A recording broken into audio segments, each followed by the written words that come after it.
Bonjour Bruno Retailleau. Bonjour Sonia Mabrouk. Merci d'être avec nous. Vous êtes le président du groupe LR au Sénat. On va vous poser la même première question qu'à Robert Ménard hier à la Défense Arena. Lors de son unique meeting, Emmanuel Macron a défendu son bilan, son action, ponctuant son discours de « Nous l'avons fait ». Un président candidat fier de son bilan. Qu'en avez-vous pensé, monsieur Retailleau?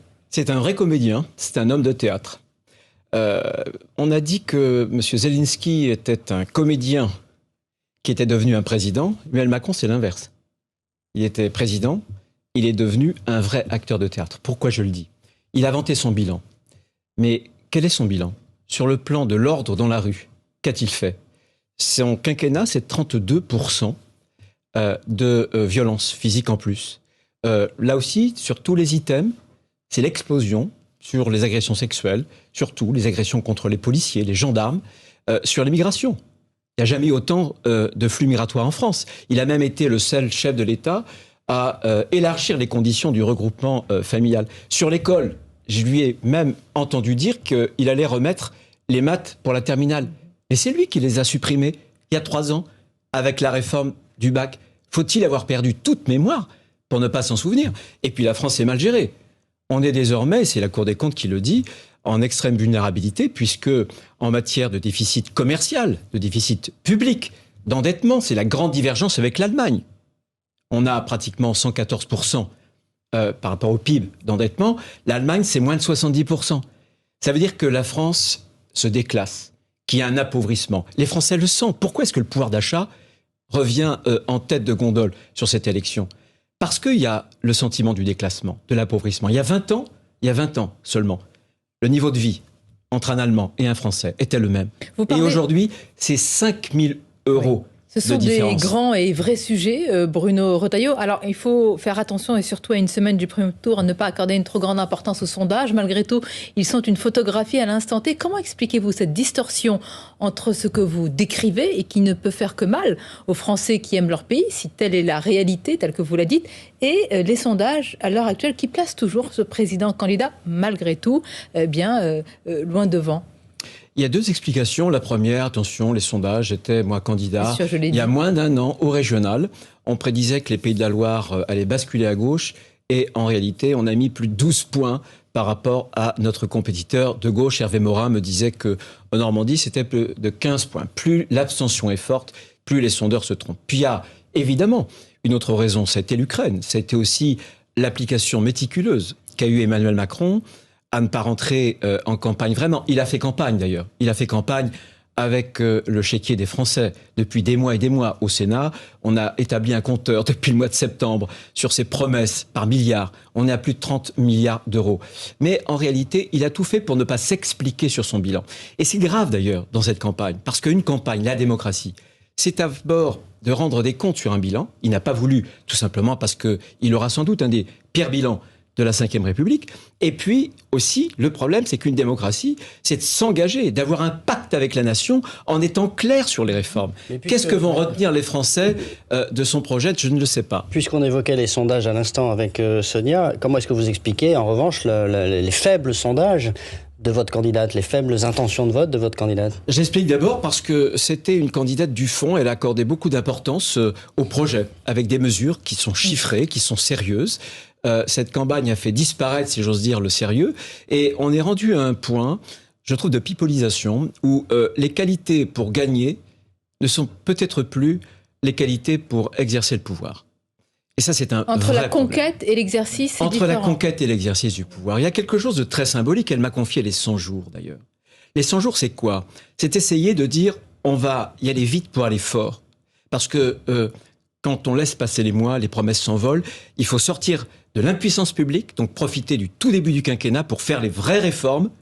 Et puis, il faut dire aux Français, désormais, la politique peut faire quelque chose pour vous. Bruno les Retailleau, engagements qu'on prend, voilà ce qu'on va faire. On vous propose de nous éloigner un peu des sondages, parce que cela peut fausser aussi. À une semaine du premier tour, essayons d'aller sur le fond.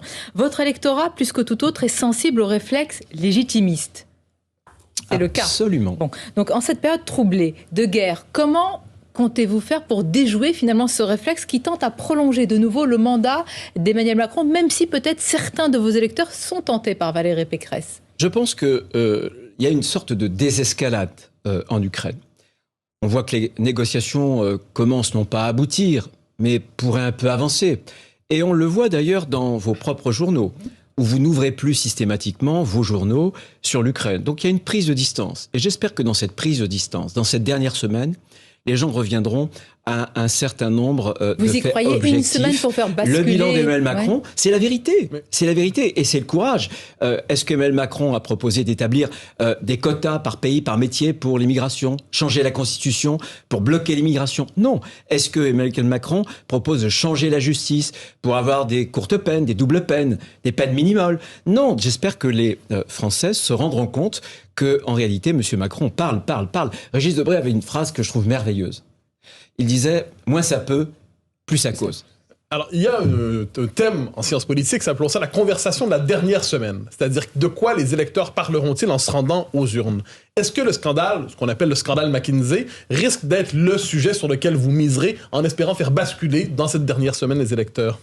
Vous avez raison, il faut parler d'un scandale. C'est le Sénat qui l'a découvert. C'est un scandale dans la mesure où il y a un mélange des genres entre le privé et puis le public. C'est un scandale où on s'interroge sur la possibilité de retour d'ascenseur, puisque un certain nombre de cadres de McKinsey avaient travaillé d'ailleurs gratuitement, bénévolement, c'est leur droit d'ailleurs, pour la campagne d'Emmanuel Macron, y compris le directeur associé, M. Tadjedine, en 2017. Et puis on voit que, voilà, ils ont été bénéficiaires de contrats publics, sans d'ailleurs payer pendant pratiquement 10 ans d'impôts sur les sociétés. Donc il y a quelque chose de grave, mais il y a quelque chose d'encore plus grave, vous voyez. C'est en réalité la conception et la gestion calamiteuse de l'État. Au moment même où Emmanuel Macron veut mettre à terre la haute fonction publique qui est reconnue pourtant dans le monde entier, eh bien, plutôt que ces grands commis de l'État dévoués au service public, à la mission de service public, ils préfèrent des cabinets étrangers, y compris... Ils préfèrent des cabinets étrangers, ce qui pose d'ailleurs une question en matière de souveraineté, puisque ces cabinets ont accès... Les Allemands font appel à des cabinets du même genre, mais moi, dans des proportions beaucoup plus importantes Nicolas Barré, mais je m'en fiche, moi je suis français. Aussi, moi je suis français. Enfin, c'est assez courant. Moi je suis français, je pense que l'État s'est bureaucratisé. Je veux donc un État qui soit moins tentaculaire, mais qui soit sur les sujets ministres régaliens. ont fait une conférence de presse, Amélie de Montchalin et Olivier Dussopt, pointant également, c'est intéressant de vous entendre tous, quel que soit votre bord politique, pointant le fait que la droite a eu recours à ces cabinets, à ce même cabinet McKinsey que vous le connaissez aussi bien. Les collectivités locales, bien sûr, et parfois c'est nécessaire pour des questions. Pays de la Loire font mais bien sûr, mais ça change tout, Nicolas Barré. Mais ça change tout. Je vais vous expliquer pourquoi ça change tout. D'abord, entre 2018 et aujourd'hui, il y a eu un doublement du recours. Voilà, qui a été caché, puisque Mme de Montchalin nous disait il y a 141 millions d'euros au départ et ça passe à 1 milliard. C'est pas louche, ça. Ensuite, une collectivité, c'est pas un État. Je vous parle de souveraineté. Quand la région des Pays de la Loire, par exemple, sur des questions de mobilité, fait travailler des spécialistes de la mobilité, bah oui, quand on n'a pas les compétences. Mais quand vous avez au cœur de l'État, quand vous avez Covid, c'est pour ça que les dépenses ont augmenté aussi. Vous savez très bien, au cœur de l'État, expliqué dans le rapport du Sénat. Quand vous avez au cœur de l'État, pour des questions qui sont graves, régaliennes, sur notamment les choix décisifs en matière de santé publique. À chaque fois, dans les crises où vous avez ce cabinet qui propose, y compris des solutions, vous avez une dépendance. Et ce que je veux vous dire, c'est que... 1% de part de marché, vous dites ce cabinet. Oui, mais Nicolas Barré, c'est pas à vous que je vais apprendre que... C'est le rapport du Sénat qui l'écrit. On a la fonction publique la plus pléthorique de tous les pays d'Europe. Et en plus, on a recours pour 1 milliard d'euros à les cabinets privés. Ben pour moi, vous voyez, ça c'est de la mauvaise gestion. Si on vous entend bien, ce n'est pas cela seulement que vous semblez reprocher à Emmanuel Macron, puisque vous avez commencé votre argumentaire, Bruno Retailleau, en affirmant qu'il pourrait y avoir un éventuel retour d'ascenseur. Sur cela, vous n'avez pas le début d'une information. On peut s'interroger sur cette question-là. Simplement. Voilà. D'accord, très bien. J'ai connu des temps et des campagnes où le PNF avait le doigt sur la gâchette de façon beaucoup plus rapide. C'était ma question, parce que vous avez accompagné... c'est ma réponse, vous voyez. Non, mais c'est la question qui arrive. Vous avez accompagné François Fillon jusqu'au terme de sa campagne, avec... on sait ce qui s'est passé, évidemment, à la précédente élection. Là, on est dans un tout autre cadre. Est-ce qu'il faut parler d'un scandale ? Vous reprenez cela à votre compte, mais moi, je vous interroge sur l'effet politique. Est-ce qu'il peut y avoir un effet politique ? C'est quand même le Sénat qui a parlé de tout cela. Qu'est-ce que vous espérez de ce qui est en train de se passer ? J'espère rien. Le travail du Sénat, et la Macronie ferait bien de s'en souvenir, c'est qu'une démocratie, c'est pas le suffrage universel uniquement. Sinon, M. Poutine ou M. Erdogan seraient des grands démocrates. Une démocratie, c'est aussi des contre-pouvoirs. Voilà. Et le Sénat fait son travail de façon rigoureuse. Rien de ce qu'ont dit les ministres lors de leur conférence de presse a permis justement, le Sénat a été mis en cause. a permis de contredire les allégations du rapport qui est excellent, qui est un rapport bipartisan, gauche et droite d'ailleurs. Première chose. Non, la portée politique, si vous voulez, c'est que, souvenez-vous des promesses de 2017. Souvenez-vous de la République exemplaire, transparente. Bien, si c'est ça, la République exemplaire, j'espère que les Français sauront faire le tri dans les urnes dimanche prochain. Mathieu Bock-Côté. Alors, un reproche souvent fait au Sénat ces derniers jours, c'est que le Sénat verserait, alors c'est le contre-pouvoir, mais il verserait dans une forme de rhétorique populiste, c'est le terme souvent utilisé, pour dire que finalement, il cherche à discréditer les institutions de la République, et notamment le président de la République. Est-ce que finalement, le Sénat tomberait dans ce piège sans même s'en rendre compte? Ça vous fait sourire, Romain. Ça fait beaucoup rigoler quand on connaît le Sénat, qui a une très grande rigueur. En réalité, ces commissions d'enquête ont été décidées il y a des mois et des mois, et elles arrivent puisqu'elles arrivent à la fin de la session parlementaire. C'est pour ça qu'elles arrivent aujourd'hui. Il n'y a aucun calcul, et il y a beaucoup de commissions d'enquête dans tous les sens. Et parfois, il y a eu des condamnations, y compris, je me souviens d'un professeur de médecine qui avait fait un faux témoignage devant une commission d'enquête. Oui. Ça s'est pas su beaucoup, voilà. Non, on fait un travail sérieux. Et pour moi, le Sénat, c'est vraiment une garantie de démocratie pour les Français. C'est important que on a bien vu la tendance d'un pouvoir très solitaire, très arrogant, très jupitérien d'Emmanuel Macron. Mais moi, je pense qu'une institution comme le Sénat, qui est une institution très sérieuse, où tous nos rapports sont souvent frappés au coin du travail et du sérieux, je pense que c'est important de dire aux Français, écoutez, non, dans une démocratie, il y a des pouvoirs, il y a des contre-pouvoirs, mais on n'est pas un anti-pouvoir. Vous savez, on vote plus de textes que nous propose le gouvernement de M. Macron. Alors évidemment, en les remaniant, en les amendant, qu'on en refuse. Donc on n'est pas dans, si j'ose dire, une opposition systématique et pavlovienne, pour reprendre l'un de vos termes. On va marquer une courte pause et se retrouver, Bruno Retailleau, parce que nos questions maintenant vont porter spécifiquement évidemment sur la campagne de Valérie Pécresse, avec un risque aussi d'effacement de la droite, disent certains. Qu'en pensez-vous? Une courte pause et on se retrouve. Bruno Retailleau, soutien de Valérie Pécresse, et bien sûr, il y a un soutien, et quel soutien qui manque. Vous nous voyez déjà venir, monsieur Retailleau, évidemment, depuis des semaines, on en parle et il ne viendra pas. Alors, on va vous poser de nouveau la question, en quoi est-ce que ce n'est pas un désaveu quand même qu'un ancien président de la République avec autant de poids et d'influence sur sa famille politique ne soit pas présent tout à l'heure au meeting de Valérie Pécresse? C'est son choix. Moi, j'aurais préféré, je lui avais dit d'ailleurs il y a quelques semaines, mais c'est son choix. Il faut d'abord que Valérie fasse ses preuves et que ensuite et puisse il reste peu de temps, si je puis dire là. Pardon. Il reste peu de temps pour faire ses preuves. Je crois non, que c'est. Mais ce que je veux dire, c'est qu'elle doit tracer. Oui. Je me suis mal exprimé. Elle doit tracer sa route. Est-ce qu'elle aurait dû couper ce cordon, si je puis dire, un peu plus tôt? C'est-à-dire, écoutez, il ne me soutient pas, c'est ainsi. Je fais ma route. Elle fait sa route. Elle l'a déjà dit. Elle l'a attendu longtemps, le soutien. Elle faisait. Oui, mais quand vous êtes issu d'une famille politique, il y a une figure tutélaire, ancien président de la République, Nicolas Sarkozy. C'est normal que vous sollicitiez ou que, en tout cas, vous attendiez un soutien. Comment comprendre, puisqu'il ne la soutient pas, qu'il pourrait soutenir ce que je ne crois pas, ce que je n'espère pas, parce qu'il ne fera ni pour l'un ni pour l'autre. Oui, mais vous savez que le non-soutien à Valérie Pécresse vaut soutien à Emmanuel Macron. Il avait, lui, je me souviens, créé le ministère de l'immigration, de l'identité nationale. Faudrait-il qu'il ne soit plus sarkozyste? Voilà, pour soutenir quelqu'un d'autre que Valérie Pécresse. Et évidemment, il ne soutient pas Emmanuel Macron. Je n'ose pas une seule seconde l'imaginer. Non, vous n'imaginez pas. Allons jusqu'au bout. Comment est-ce que vous interprétez le fait qu'il ne la soutienne pas? Est-ce qu'il attend quelque chose d'Emmanuel Macron et quoi? Non, mais je crois pas. Je pense que... Enfin, j'imagine, moi, que dans sa stature, il ne veut pas rentrer. Ça fait 10 ans. Voilà, qui n'est plus président de la République. Donc j'imagine qu'il a pris d'autres voies et qu'il n'a pas envie, désormais, à ce stade-là, de rentrer dans un débat public. Voilà. Je l'imagine. Alors, il n'est pas inimaginable que Valérie Pécresse ne soit pas au deuxième tour. Si la droite, pour une deuxième fois, n'était pas au deuxième tour de la présidentielle, est-ce que la droite risque la disparition? La disparition, j'y crois pas un seul instant. Parce que dans la vie politique, dans la vie des idées, il y a des permanences. Et pour moi, j'ai jamais cru que Macron pouvait concilier, effacer le clivage droite-gauche. Sans doute que, et c'est ce que je pense profondément depuis des années, je pense que aussi bien la gauche, mais aussi la droite, nous n'avons pas fait un effort suffisant de renouvellement intellectuel de nos idées, de notre logiciel. Mais la droite, elle est là. Et ça n'est pas la même est où chose. Non, pardon, elle est là, elle est où? Certains la voient chez Emmanuel Macron, d'autres la voient chez Éric Zemmour. Elle est partout sauf chez Valérie Pécresse, finalement. Non, elle est chez Valérie Pécresse, et vous verrez. Encore une fois, il reste 8 jours, il reste une semaine. Tout peut se passer, la campagne va démarrer, et elle a le meilleur projet. C'est pour ça que je suis à ses côtés. D'ailleurs, un projet qui ressemble...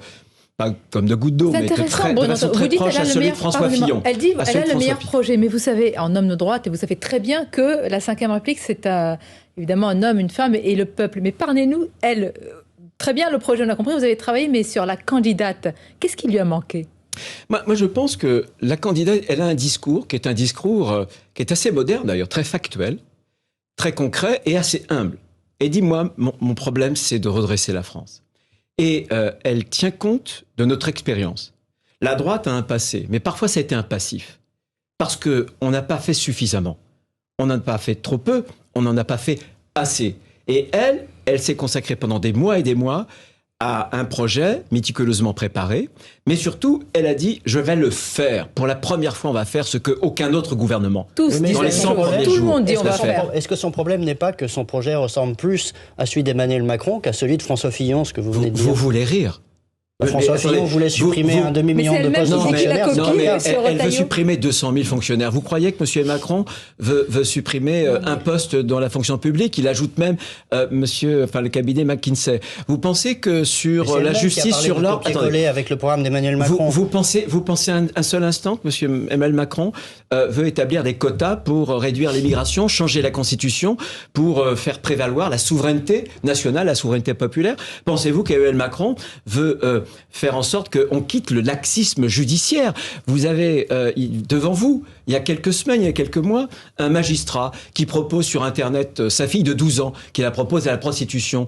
Et, il écope de 2 ans de prison, dont un ferme. Il ne fera pas un jour en prison. Il le fera avec un bracelet électronique chez lui. C'est lamentable. Eh bien, nous, on changera cette logique-là. On la changera. Emmanuel Macron, lui, il est prisonnier du en même temps. Parce que quand vous vous dites et de droite et de gauche, tantôt une petite mesure à droite, tantôt une demi-mesure à gauche. Il y a dans cette présidentielle une ferveur à droite. C'est chez Éric Zemmour. Il y a dans cette présidentielle une possibilité de gagner à droite pour certains. C'est Marine Le Pen. Est-ce que de ce point de vue, c'est pas la part manquante finalement pour Mme Pécresse, c'est-à-dire ni la ferveur, ni la possibilité de gagner, en dernière instance, un vote de témoignage et de fidélité? Je crois pas, parce que qu'est-ce qu'on voit d'ailleurs sur l'électorat d'Éric Zemmour, c'est que petit à petit, il est en train de s'user, il est en train de s'étioler. Et il s'étiole pourquoi? Il a fait de bons constats. Moi, je peux souscrire à des constats qu'a fait, évidemment, Éric Zemmour. Mais les bons constats ne font pas un bon chef d'État. Et il s'est laissé aller à un esprit de système, je crois, avec beaucoup de démagogie. Enfin, sur l'immigration zéro, on peut pas dire c'est l'immigration zéro, puis après, on verra au cas par cas. Ça, c'est du slogan. Et puis aussi, il y a un côté excessif, outrancier, l'islamisme, les réfugiés ukrainiens. Et ça... Vous rejoignez ce qu'a dit Robert Ménard tout à l'heure. Je n'ai pas entendu. Sur cela, il a fixé certaines lignes rouges pour lesquelles il serait en total désaccord. Non, mais je ne parle pas de lignes rouges. J'essaie d'expliquer simplement, puisque ça fait partie de cette question-là, pourquoi est-ce que aussi, chez Éric Zemmour, il y a une sorte de décrue dans son électorat. Moi, je pense qu'il faut faire campagne. Plusieurs dizaines de milliers de personnes au Trocadéro avec lui. Un meeting à la hauteur de celui de François Fillon. Regardez sur l'islamisme. Valérie Pécresse, elle est la seule, elle est la présidente de région, elle a interdit le burkini dans les piscines. Ça, c'est un acte qui est posé. Monsieur Macron et sa majorité, au Sénat, s'est toujours opposé, Nicolas Barré, pour vous donner une autre illustration de la différence. Quand on a voté l'interdiction du voile sur les accompagnatrices scolaires, il s'y est opposé. Quand on a voté l'interdiction du voile pour les hijabeuses dans le sport, il s'y est opposé. Nous, on pense que le sport, eh bien, les querelles religieuses, politiques, ça doit être mis de côté. C'est la charte de l'olympisme. Donc, il y a des différences, non pas de degrés, je le dis à certains de mes amis politiques.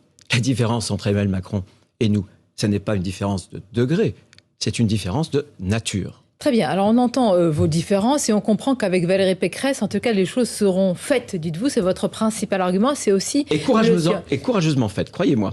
Et en tous les cas, elle se bat comme les autres candidats. Est-ce que vous estimez qu'il y a eu un traitement de défaveur? On l'entend de plus en plus, cette petite musique. Peut-être que c'est ce qui ressortira après aussi de la campagne.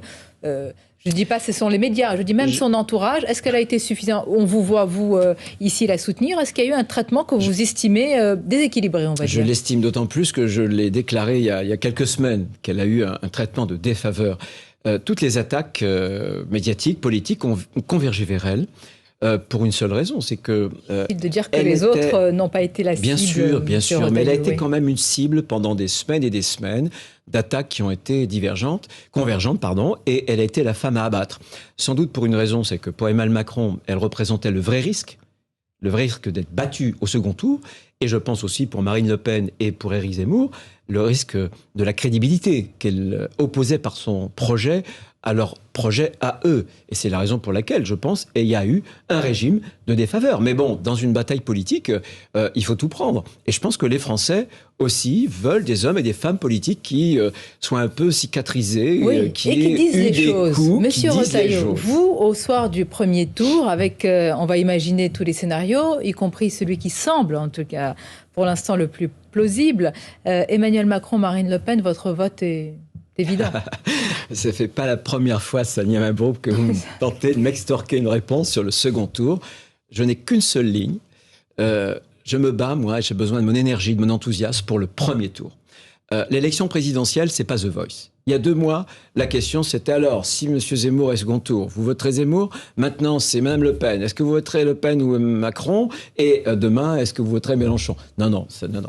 Ma question, c'est s'il n'y a pas votre candidat et un autre candidat face à Emmanuel Macron. Comment peut-on se battre? Attendez, ça suppose, croyez-moi, ça suppose un peu d'énergie quand même, de se battre dans une campagne électorale qui est quand même difficile, parce que justement, il y a une non-campagne. Quand vous êtes tout seul, vous y pensez, vous savez bien que vous allez faire un choix. Donc, sans le dire publiquement ce matin, votre choix est déjà fait dans votre tête. C'est mon tribunal intérieur, c'est ma conscience. Mais le verdict est rendu dans votre tribunal intérieur? Mais pas avec... Est-ce que le verdict est rendu dans votre tribunal intérieur, alors? Non, parce que je veux jusqu'au bout qu'on se batte, qu'on se mobilise, et je suis persuadé, parce qu'il va y avoir de l'abstention, qu'on peut bouger 2 ou 3 points. Donc la situation peut évoluer jusqu'au dernier moment. Vous dites 2 ou 3 points. Qu'est-ce qui pourrait faire en sorte que ces 2 ou 3 points, dans la semaine à venir, ces 2 ou 3 points, vous les gagnez? Qu'est-ce qui peut faire basculer? Tout ce qu'on a fait avant. Moi, je ne crois pas du tout. Je ne crois pas du tout à un événement particulier. Je ne crois pas du tout à une mesure choc. Je pense que le sérieux de Valérie, et surtout cette rupture fondamentale, on a prévu de changer une constitution avec quelque chose de très intéressant pour rendre la parole au peuple, pour faire par exemple un référendum dès l'automne sur une grande loi de migration. Voilà, pour essayer de faire en sorte que notre démocratie, on essaie de la raccommoder, de la réparer. Eh bien, j'espère que les Français, dans cette dernière semaine, ils vont s'intéresser pas seulement au concours de beauté, quoique là-dessus, il pourrait avoir des chances, mais aussi, surtout, au fond. Eh bien, j'espère que là, du coup, ils sauront distinguer le vrai du faux. Je pense que Emmanuel Macron est le candidat du faux. Il est en train de faire, d'ailleurs, campagne sur la dépouille de son bilan, sur la dépouille de son projet. On n'a pas parlé de la guerre, mais la guerre lui donne tort sur sa vision, sur ses décisions, des souverainetés énergétiques alimentaires qui ont été amoindries, et le progressisme, cette espèce de vision irénique, naïve de l'histoire, cette espèce d'individualisme alors qu'on a besoin de commun, là aussi battu en brèche. C'est ce que je veux dire ce matin, parce que je pense que c'est important de revenir à quelques perspectives fondamentales. Et en tous les cas, les Français auront à choisir déjà dès ce dimanche, une semaine à peine. Merci Bruno Retailleau d'avoir été l'un de nos invités de ce grand rendez-vous. Je remercie évidemment mes camarades Mathieu Bocoté et Nicolas Barret. Je vous souhaite à tous un bon dimanche sur nos antennes Europe 1 et CNews.